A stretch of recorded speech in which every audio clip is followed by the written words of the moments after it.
ಏನೇನೋ ಆಸೆ ನೀ ತಂದ ಭಾಷೆ. ಇಂದು ಹೊಸತನ ತಂದು ತನು ಮನ. ಗುನುಗುತ್ತಾ ಆಫೀಸಿಗೆ ಹೋಗಲು ರೆಡಿಯಾಗುತ್ತಿದ್ದವನ ಕಂಡು ಏನೋ ನಿನ್ ಕತೆ ಎಂದಿದ್ದ ದಿಗ್ವಿ. ಏನಿಲ್ಲ, ಚುಕ್ಕಿ ನೆನಪಾದ್ಲು. ಚುಟುಕಾಗಿ ನುಡಿದ. ಬೇಡವೆಂದು ಹೋದವಳನ್ನು ನೆನೆಸ್ಕೊಂಡು ಯಾಕೋ ಈ ರೀತಿ ವರ್ತಿಸ್ತಿದ್ಯಾ? ಸಿಡುಕಿದ ಅವನು. ನಿನಗ್ಯಾರೋ ಹೇಳಿದ್ರು ಅವಳು ನನ್ ಬಿಟ್ಟು ಹೋಗಿದ್ದಾಳೆ ಅಂತ? ಗೆಳೆಯನನ್ನೇ ದಿಟ್ಟಿಸಿದ. ಅಂದ್ರೆ ಏನ್ ನಿನ್ ಮಾತಿನರ್ಥ? ಅವನು ಒಂದೆರಡು ನಿಮಿಷ ಸುಮ್ಮನಾದ. ಅವಳ ಪರಿಚಯ ನನಗೆ ಇಂದು ನೆನ್ನೆಯದಲ್ಲ. ನಾವಿಬ್ಬರು 7 ವರ್ಷಗಳಿಂದ ಪರಸ್ಪರ ಪ್ರೀತಿಸಿದ್ದೀವಿ ಮತ್ತು 1 ತಿಂಗಳು ಜೊತೆಯಾಗಿ ಸಂಸಾರ ಕೂಡ ಮಾಡಿದ್ದೀವಿ. ಅವಳನ್ನು ನನಗೆ ಅರ್ಥ ಮಾಡ್ಕೊಳ್ಳಕ್ಕೆ ಇದಕ್ಕಿಂತ ಹೆಚ್ಚಿನ ಸಮಯ ಬೇಕು ಅಂತ ನನಗನ್ನಿಸ್ತಿಲ್ಲ. ಇಲ್ಲಿನ ಅವಳ ನಡೆ ಬದಲಾಗಿರುವುದಕ್ಕೂ ಏನಾದರೂ ಕಾರಣ ಇರಬಹುದು. ನನಗೆ ಡ್ಯೂಟಿಗೆ ತಡ ಆಯ್ತು, ನಾನು ಹೊರಟೆ, ಬಾಯ್. ಗೆಳೆಯನನ್ನು ಬದಿಗೆ ಸರಿಸಿ ಮನೆಯಿಂದ ಹೊರಬಿದ್ದ ಪ್ರಖ್ಯಾತ್. ಇವನೋ ಪ್ರೀತಿಯ ಮೇಲಿರ ಇವನ ನಂಬಿಕೆಯೋ ಒಂದು ಅರ್ಥ ಆಗ್ತಿಲ್ಲ. ತಲೆ ಕೆರೆದುಕೊಂಡ ದಿಗ್ವಿ ತಾನು ಹೊರಟ. ಪ್ರಖ್ಯಾತ್ ಮತ್ತವನ ಚುಕ್ಕಿ ಅಂದ್ರೆ ಸುಕ್ಷಿತಾ ತಮ್ಮ 7 ವರ್ಷಗಳ ಪ್ರೀತಿಗೆ ಕಳೆದ ತಿಂಗಳೇ ಮದುವೆ ಎಂಬ ಮೊಹರನ್ನು ಒತ್ತಿ ತಮ್ಮ ಅನುಬಂಧಕ್ಕೆ ಭದ್ರ ಬುನಾದಿ ಹಾಕಿದ್ದರು. ಆದರೆ ಅದೇನಾಯಿತೋ? ಸುಖ ತುಂಬಿದ ಸಂಸಾರ ಒಂದೇ ತಿಂಗಳಲ್ಲಿ ಮುರಿದು ಬಿದ್ದಿತ್ತು. ಪತಿಯೊಂದಿಗೆ ಜಗಳವಾಡಿ ಮನೆಯಿಂದ ಹೊರ ನಡೆದ ಸುಕ್ಷಿತಾ ಗೆಳತಿಯ ಮನೆಯಲ್ಲಿ ವಾಸ್ತವ್ಯ ಹೂಡಿದ್ದಾಳೆ. ಆದ್ರೆ ಕ್ಯಾತ್ ಮನದಲ್ಲಿನ ಪ್ರೀತಿಯಾಗಲಿ ಮಡದಿ ಬಗೆಗಿನ ನಂಬಿಕೆಯಾಗಲಿ ಕಡಿಮೆಯಾಗಿಲ್ಲ. ಪ್ರಖ್ಯಾತ್ IT ಕಂಪನಿಯೊಂದರಲ್ಲಿ ಮ್ಯಾನೇಜರ್ ಆಗಿ ಕೆಲಸ ಮಾಡುತ್ತಿದ್ದು, ತಾಯಿಯೊಬ್ಬಳೇ ಅವನ ಪ್ರಪಂಚ.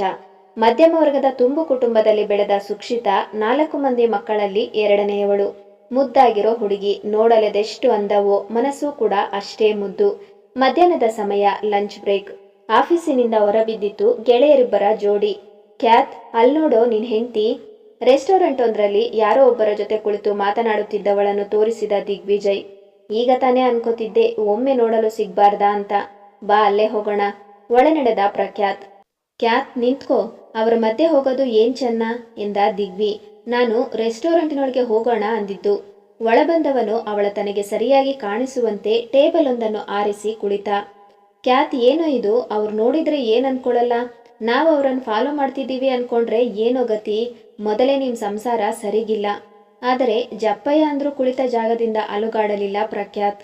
ತನ್ನ ಮಾತುಕತೆ ಮುಗಿಸಿ ತಲೆ ಎತ್ತುತ್ತಲೇ ಕಣ್ಣಿಗೆ ಬಿದ್ದಿದ್ದ ಪ್ರಖ್ಯಾತ್ ಯಾರದೋ ಜೊತೆ ಫೋನಿನಲ್ಲಿ ಮಾತನಾಡುತ್ತಾ ಊಟ ಮಾಡುತ್ತಿದ್ದವನ ಕಂಡು ಕಂಗಳು ತುಂಬಿ ನಿಂತವು. ಅತ್ತಿತ್ತ ನೋಡಿದವಳು ಕಣ್ಣೊರೆಸಿ ಬೇಗ ಬೇಗನೆ ಅಲ್ಲಿಂದೆದ್ದು ಹೊರ ನಡೆದಳು ಸುಕ್ಷಿತಾ. ಅಕ್ಕ, ಅಕ್ಕ, ಏನ್ ಮಾಡ್ತಿದ್ಯಾ ಇಲ್ಲಿ? ಅವಳನ್ನಲ್ಲಿ ನಿರೀಕ್ಷಿಸಿದ ನಯನ ಪ್ರಶ್ನಿಸಿದಳು. ಏನ್ ನಿನ್ ಮಾತಿನರ್ಥ? ಕಿರುನೋಟ ಬೀರಿದಳು. ಕ್ಯಾತ್ ಇಲ್ಲಿದ್ದಾರೆ ಎಂದು ತಿಳಿದೇ ಇಲ್ಲಿಗೆ ಬಂದಿದ್ಯಾ ಅಲ್ವಾ? ಅವಳ ರೀತಿಗೆ ಕೋಪ ಬಂದಿತು ಅವಳಿಗೆ. ಅವರು ನಿನ್ನ ಭಾವ, ಮಾತಿನಲ್ಲಿ ಹಿಡಿತವಿರಲಿ. ಆದರೆ ನಾನವರನ್ನು ಪ್ರೀತಿಸ್ತಿದ್ದೀನಿ ಹೇಳಿದ್ನಲ್ಲ. ಅವಳ ಪ್ರಶ್ನೆಗೆ ಸುಮ್ಮನೆ ನಿಂತಳು ಸುಕ್ಷಿತಾ. ತೆಗೆದೊಂದು ಕೊಟ್ಟೆ ಅಂದ್ರೆ ಇರೋ ಬರೋ ಹಲ್ಲೆಲ್ಲ ಉದ್ರೋಗ್ಬೇಕು. ಅಕ್ಕನ ಸಂಸಾರ ಹಾಳು ಮಾಡಿ ಆ ಬೆಂಕಿಯಲ್ಲಿ ನಾನು ಖುಷಿಯಾಗಿರ್ತೀನಿ ಅಂತಿದೆಯಲ್ಲೇ. ನೀನೇನ್ ತಂಗಿನ ಅಥವಾ ಅವಳ ಜೀವನ ಹಾಳು ಮಾಡೋದಿಕ್ಕೆ ಅಂತ ಹುಟ್ಟಿರೋ ರಾಕ್ಷಸಿನ? ಹಿಂದಿನಿಂದ ಬಂದಿದ್ದ ಹಾಸಿನಿ ಅವರಿಬ್ಬರ ಮಾತನ್ನು ಆಲಿಸಿದ್ದಳು. ನೀನ್ ಸುಮ್ನಿರು ಹಾಸಿನಿ, ಮೊದಲು ಬಾಯಿಲಿಂದ. ಕೈ ಹಿಡಿದು ಎಳೆದುಕೊಂಡು ನಡೆದಳು ಸುಕ್ಷಿತಾ. ಬಿಡು ನನ್ ಕೈ, ನನ್ ಜೊತೆ ಮಾತನಾಡಬೇಡ ನೀನು. ಅವಳಿಗಲ್ಲ, ನಿನಗ್ ಬಾರಿಸ್ಬೇಕು ಮೊದಲು. ಅವಳು ಹೇಳಿದಂತೆ ಕೇಳಿ ಕೇಳಿ ನೀವೇ ಅವಳನ್ನು ಹಾಳು ಮಾಡಿಬಿಟ್ಟಿದ್ದೀರಿ. ಇದು ವಸ್ತು ಅಲ್ಲ ಸುಕ್ಷಿ, ಜೀವನ. ಹಾಗೆ ನಮಗ್ ಬೇಕಾದಂತೆ ಬದಲಾಯಿಸೋದಕ್ಕೂ ಆಗೋದಿಲ್ಲ. ಹಾಸಿನಿ ಸುಕ್ಷಿತಾಳ ಇನ್ನೊಬ್ಬ ಗೆಳತಿ ಮತ್ತು ಕ್ಯಾತ್ ಗೆಳೆಯ ದಿಗ್ವಿ ಪತ್ನಿ ಕೂಡ. ಅದಕ್ಕಾಗಿ ಅವಳಿಂದ ಈ ವಿಷಯ ಮುಚ್ಚಿಟ್ಟು ಬಿಟ್ಟಿದ್ದಳು ಸುಕ್ಷಿತಾ. ಆದರೆ ಹೆಚ್ಚು ದಿನ ಅದು ರಹಸ್ಯವಾಗಿ ಉಳಿಯಲಿಲ್ಲ. ಕ್ಯಾತ್ ಇಲ್ಲದೆ ನಾನು ಬದುಕಲಾರೆ ನಿಜ.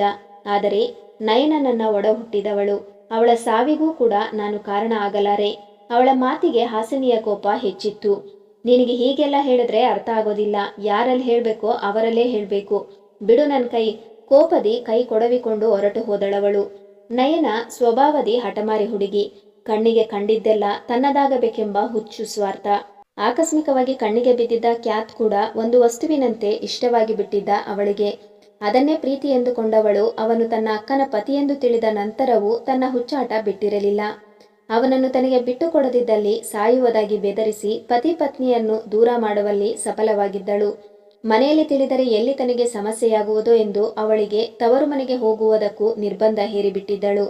ಆದರೆ ಅವರ ನಡುವೆ ಇರೋ ಪ್ರೀತಿ ಮತ್ತು ನಂಬಿಕೆಯನ್ನು ಮುರಿಯಲು ಸಾಧ್ಯವಾಗಿರಲಿಲ್ಲ.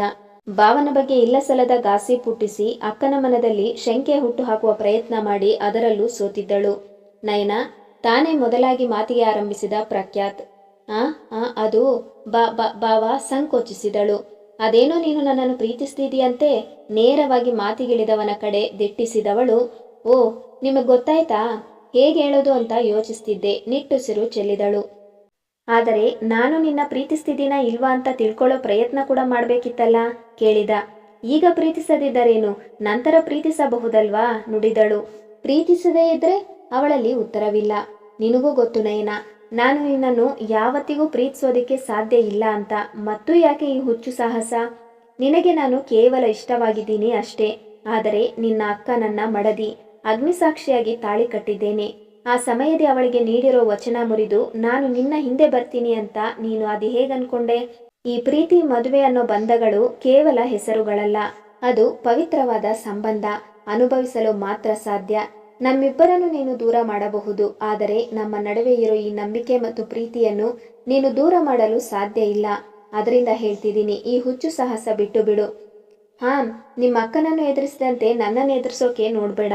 ನಮ್ಮ ಸಂಸಾರದ ಇಂದಿನ ಸ್ಥಿತಿಗೆ ಕಾರಣ ಯಾರು ಅನ್ನೋದು ನಿನಗೂ ಗೊತ್ತು, ನನಗೂ ಕೂಡ.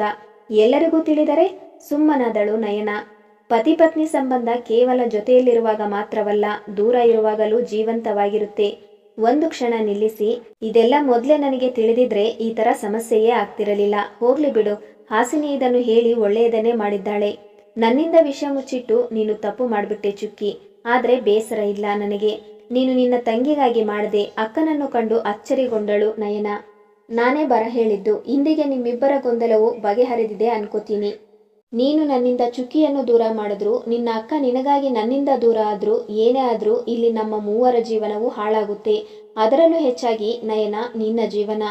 ಚುಕ್ಕಿಯ ಜಾಗದಲ್ಲಿ ನಿನ್ನನ್ನಲ್ಲ, ಬೇರೆ ಯಾರನ್ನು ನಾನು ಕಲ್ಪಿಸಿಯೂ ಕೊಳ್ಳಲಾರೆ. ಈ ಪವಿತ್ರ ಬಂಧಕ್ಕೆ ಒಂದು ಮರ್ಯಾದೆ ಇದೆ, ಅದನ್ನು ಮುರಿಯೋ ಪ್ರಯತ್ನ ಮಾಡಬೇಡ.